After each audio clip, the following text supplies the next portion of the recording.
Bismillahirrahmanirrahim. Dear students, Assalamu alaikum. All the students are welcome in the class. Hopefully all of you fine. Today we went to start exercise 4 from question number 5. In question number 5 says a boat cover 15 kilometer distance in 3 hours. What distance will it cover in 2 hours? देखिए कह रहा है कि एक boat है जो कि 15 kilometre distance cover करती है 3 आवर्स में। अब यहाँ हमारे पास दो चीज़ें दी हुई हैं, एक डिस्टेंस दिया हुआ है किलोमीटर में और दूसरा टाइम दिया हुआ है आवर्स में। तो देखिए यहाँ मैं लिख लेता हूँ डिस्टेंस हमारे पास किलोमीटर में दिया हुआ है और दूसरा हमारे पास आवर्स दिए हुए हैं। पहले हमारे पास 15 किलोमीटर डिस्टेंस है और कितने आवर्स हैं, 3 आवर्स हैं। फिर कहता है what distance will it cover, distance हमने फाइंड करना है अगर टाइम हमारे पास 2 आवर्स हो, 2 आवर्स टाइम हो। देखिए पहले 3 आवर्स थे तो डिस्टेंस 15 किलोमीटर था, अब टाइम कम हो गया है तो जाहिर बात है डिस्टेंस भी कम ही होगा।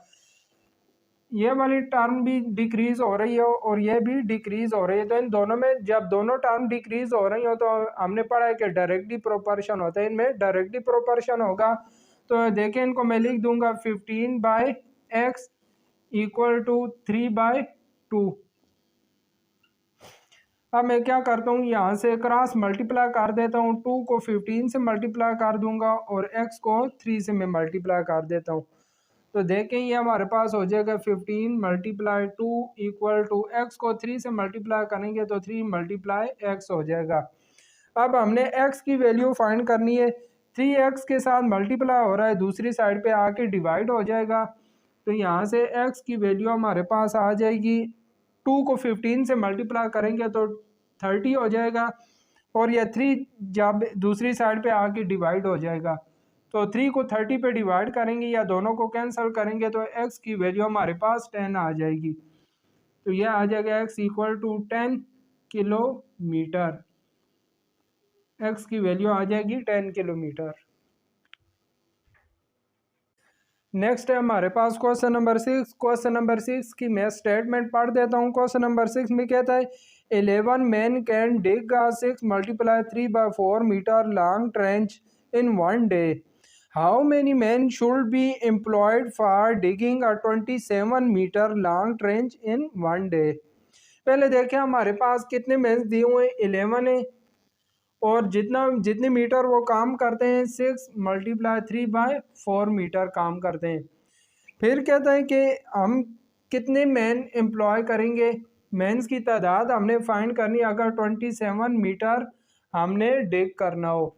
तो 6 × 3/4 है, मिक्स फ्रैक्शन आ रही है। मिक्स फ्रैक्शन को ओपन करने का तरीका आपको आता है, 4 को 6 से मल्टीप्लाई करेंगे, 24 में 3 ऐड करेंगे तो ये हमारे पास 27/4 आ जाएगा। 27/4 ये हमारे पास 6.7 मीटर बनता है। पहले देखिए 11 मैन थे, उन्होंने इतने मीटर जगह खोदी। अब हमने 27 मीटर जगह खोदनी है तो उसके लिए ज़ाहिर बात है हमें ज़्यादा बंदों की ज़रूरत पड़ेगी। अभी काम भी ज़्यादा हो गए, मेंस थे उनकी तादाद भी ज़्यादा हो गई है, दोनों टर्म इंक्रीज़ हो रही हैं तो यहाँ भी हमारे पास डायरेक्टली प्रोपोर्शन होगी, दोनों टर्म्स इंक्रीज़ हो रही है, ये भी इंक्रीज़ हो रही है और ये वाली टर्म भी इंक्रीज़ हो रही है। तो देखिए मैं क्या करता हूँ, 11/x इक्वल हो जाएगा 27/4 डिवाइडेड बाय 27। अब 11/x को मैं इसी तरह ही लिखता हूँ इक्वल टू, देखें 4 को मैं नीचे ले आता हूँ, 27 के साथ मल्टीप्लाई हो जाएगा, न्यूमिनेटर में 27 आएगा, यह 4 है इधर डिनोमिनेटर में आके 4 × 27 हो जाएगा। अब देखिए यह 27 और 27 दोनों कैंसिल हो जाएंगे तो 11/x इक्वल आ जाएगा 1/4 के, 1/4 न्यूमिनेटर में हमारे पास 1 रह जाएगा, डिनोमिनेटर में 4। अब मैं क्रॉस मल्टीप्लाई कर देता हूँ, ये देखिए क्रॉस मल्टीप्लिकेशन में कर देता हूँ, ये देखिए 4 11 से मल्टीप्लाई हो जाएगा, 11 × 4 दरमियान में इक्वल की साइन आएगी और x 1 से मल्टीप्लाई होके x ही आ जाएगा। तो यहाँ से हमारे पास x की जो वैल्यू है 44 आ जाएगी। तो 44 मेंस हमने एम्प्लॉय करने। क्वेश्चन नंबर 7 है, देखें इसमें क्या रहा है, 6 taps can fill a tub in 30 minutes. How many taps can fill it in 20 minutes. हमें 6 टैप्स दी हुई है। टैप टूटी या नल जो होता है वो एक टब को 30 मिनट्स में फुल फिल करती हैं, भरती हैं। हमारे पास कितनी टूटियां या नल होंगी कि वही टब अगर हम 20 मिनट्स में उसको भरना चाहें तो हमें कितनी टूटियां या नल लगाने पड़ेंगे। तो देखें, पहले एक टब 30 मिनट्स में फिल होता है। अब अगर हमने उसको 20 मिनट्स में फिल करना है तो जाहिर बात है हमें या नल ज़्यादा होंगे तब भी वो जल्दी फिल होगा। पहले देखिए 6 टैप्स हैं और टाइम कितना है, 30 मिनट्स है। अब हमने टैप्स की तादाद फाइंड करनी है अगर हमने टैप को 20 मिनट्स में फिल करना हो। तो देखिए यहाँ टाइम कम हो रहा है और जो टैप्स की तादाद है वो बढ़ रही है, क्योंकि टैप्स की तादाद को हम बढ़ाएंगे तब भी टैप जो है कम टाइम में फिल होगा। तो यहाँ ये भाई एक मकदार बढ़ रही है, दूसरी कम हो रही है। तो अब हमारे पास इन्वर्सली प्रोपोर्शन आ गया, क्योंकि हमने पढ़ा है अगर एक क्वांटिटी इंक्रीज हो रही हो दूसरी डिक्रीज हो रही हो तो इसे हम इन्वर्सली प्रोपोर्शन कहते हैं। इन्वर्सली प्रोपोर्शन में हम क्या करते होते हैं, एक साइड वाली क्वांटिटीज़ को इसी तरह ही लिखते हैं, जिस तरह देखें 6/x मैंने लिखा और दूसरी साइड का हम रेसिप्रोकल ले लेते हैं। देखें 20 ऊपर चला जाएगा और 30 नीचे आ जाएगा। इन्वर्सली प्रोपोर्शन में हम क्या करते हैं, एक साइड का रेसिप्रोकल ले लेते हैं। अब 0 से कैंसिल होकर 2/3 रह जाएगा। 6/x इक्वल हो जाएगा 2/3 के। अब देखिए मैं 3 को क्रॉस मल्टीप्लाई कर देता हूँ। 3 6 से मल्टीप्लाई हो जाएगा 6 × 3 और इक्वल हो जाएगा 2 × x। अब हमने x फाइंड करना है तो देखें x की वैल्यू आ जाएगी। 6 को 3 से मल्टीप्लाई करेंगे तो 18 हो जाएगा, डिवाइडेड बाय 2 को दूसरी साइड पे डिवाइड कर देंगे। तो जब 18 पे 2 को डिवाइड करेंगे तो x की वैल्यू हमारे पास 9 आ जाएगी। तो 9 टैप्स हमें लगानी पड़ेंगी। नेक्स्ट देखिए हमारे पास क्वेश्चन नंबर 8 है। क्वेश्चन नंबर 8 की स्टेटमेंट मैं पढ़ देता हूँ। क्वेश्चन नंबर 8 में कह रहा है इन हॉस्टल ऑफ 50 गर्ल्स। एक हॉस्टल में 50 गर्ल्स हैं। There food provision are for 40 days. 40 days की उनके लिए खुराक है। If 30 more girls join the hostel how long will this provision last. पहले देखें हमारे पास 50 गर्ल्स हैं और जो खुराक है उनके लिए कितने दिन की है, 40 डेज़ की है। अब 30 और गर्ल्स आ जाती हैं हॉस्टल में तो 50 + 30 कितनी हो जाएंगी, 80 और गर्ल्स हो जाएंगी। और खुराक उनको कितने दिन पूरी होगी वो हमने फाइंड करना है। अब यहाँ देखें कि गर्ल्स हमारे पास इंक्रीज़ हुई हैं, गर्ल्स की तादाद ज़्यादा हुई है। तो जो खुराक है पहले 40 डेज़ पूरी होती थी, अब खुराक जो है कम जल्दी ख़त्म हो जाएगी ना, तो यहाँ डेज़ हमारे पास कम हो जाएंगे। एक क्वांटिटी इंक्रीज़ हो रही है दूसरी डिक्रीज़ हो रही है, तो यहाँ भी हमारे पास इन्वर्सली प्रोपोर्शन है। तो मैंने आपको बताया जब हमारे पास इन्वर्सली प्रोपोर्शन हो तो एक साइड को हम इसी तरह ही लिखते हैं, 50 डिवाइडेड बाई 80 को इसी तरह ही लिखेंगे और दूसरी साइड का हम रेसिप्रोकल ले लेंगे। x ऊपर चला जाएगा और 40 नीचे आ जाएगा। यहाँ से देखिए 0 और 0 को मैं कैंसिल कर देता हूँ। 5 डिवाइडेड बाई 8 इक्वल हो जाएगा x डिवाइडेड बाई 40। अब यहाँ से क्रॉस मल्टीप्लिकेशन में कर देता हूँ। 40 को 5 से मल्टीप्लाई करेंगे तो 5 × 40 इक्वल हो जाएगा 8 × x। अब हमने x की वैल्यू फाइंड करनी है तो 8 को मैं दूसरी साइड पे डिवाइड कर देता हूँ। तो देखें 5 × 40 डिवाइडेड बाई 8 इक्वल हो जाएगा x के। अब 8 को 40 से मैं कैंसिल कर देता हूँ। 8 1 ज़ार 8 और 8 5 ज़ार 40। तो देखिए 5 को 5 से मल्टीप्लाई करेंगे तो x की वैल्यू हमारे पास 25 आ जाएगी। तो ये हमारे पास 25 डेज आ जाएंगे। क्वेश्चन नंबर 9 में देखिए कह रहा है 12 मीटर आयरन रॉड है जिसका वेट 42 किलोग्राम है। कहते हैं अगर रॉड की लेंथ 6 मीटर हो तो फिर हमारे पास उसका वज़न कितना होगा। पहले देखें लेंथ हमें कितने मीटर दी हुई है, 12 मीटर दी हुई है और उसका वेट 42 किलोग्राम है। अब हमारे पास लेंथ जो है 6 मीटर है तो वेट हमने फाइंड करना है। तो देखें अभी लेंथ का ज़ाहिर बात है, लेंथ राड की कम हुई है तो उसका वेट भी कम होगा। तो दोनों टर्म्स डिक्रीज़ हो रही हैं। जब दोनों डिक्रीज़ हों तो आपको पता है डायरेक्टली प्रोपोर्शन होता है। तो देखें ये 12/6 इक्वल हो जाएगा 42/x।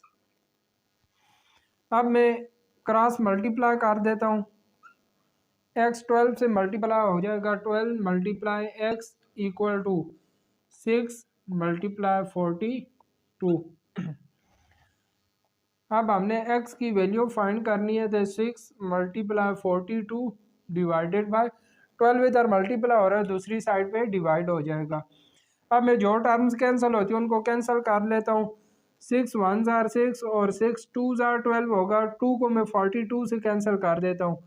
2 को 42 से कैंसिल करूँगा तो ये हमारे पास 21 आ जाएगा।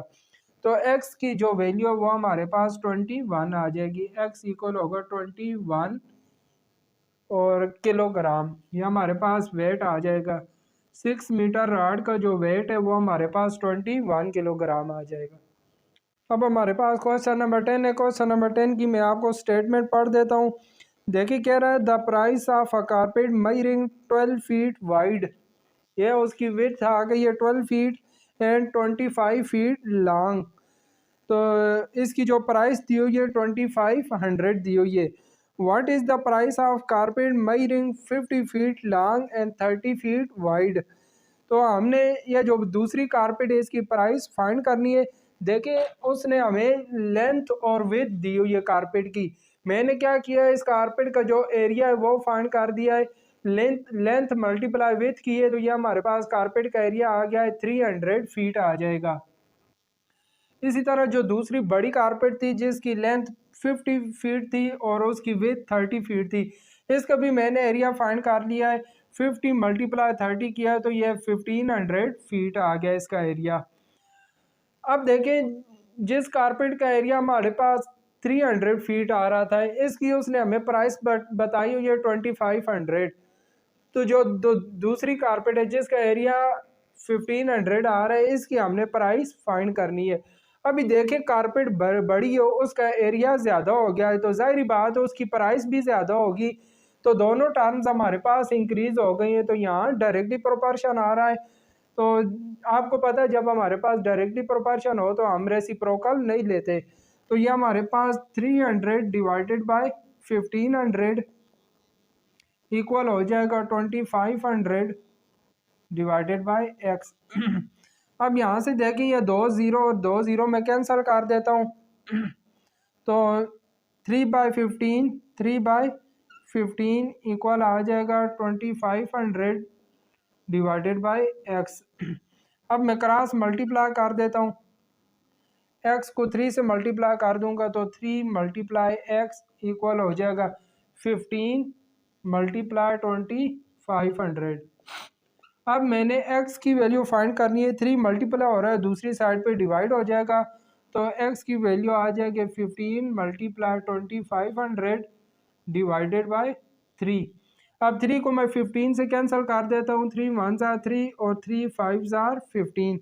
तो जब 5 को मैं 2500 से मल्टीप्लाई करूँगा तो हमारे पास x की वैल्यू आ जाएगी।